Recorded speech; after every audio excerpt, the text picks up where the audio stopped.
September 11 बुधवार अर्थात आज वेलमार्क लो प्रेसर रे परिणत हो गभीर अपात 11 तारिख जाए राज्य में प्रबल वर्षार संभावना रही है। आज राज्य में सब जिले में प्रबल अति प्रबल वर्षा होवार संभावना रही है। 10 जिला को रेड और 3 जिला को ऑरेंज वार्निंग जारी कर तेज पश्चिम केन्द्रीय और संलग्न उत्तर पश्चिम बंगोपसागर केन्द्रीभूत होता गभीर अपात आज संध्या सुधा दुर्बल हो वेलमार्क लो प्रेसर रे परिणत हो घंटा प्रति 15 किमी बेगर उत्तर पश्चिम दिगू गति कर छत्तीसगढ़ मुहां होउची। यार प्रभाव में राज्यर विभिन्न जिले में प्रबल वर्षा होवार संभावना रही। भुवनेश्वर आंचलिक पाणीपाग केन्द्र पक्षर यह सूचना दी जाएगी। तेज दर्शक बंधु आसन जाणी आज राज्यर केउं सब जिले में प्रबल अति प्रबल वर्षा होवार संभावना अच्छी और केउं सब जिला को जारी होइछि येलो वार्निंग।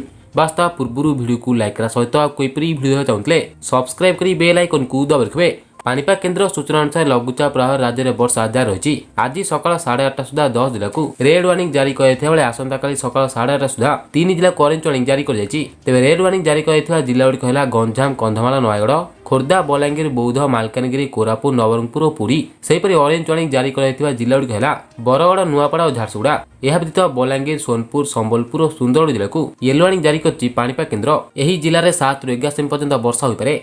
से आसंता 11 तारिख पर्यंत समुद्र को न जावाक मत्स्यजीवी को परामर्श दी जाएगी।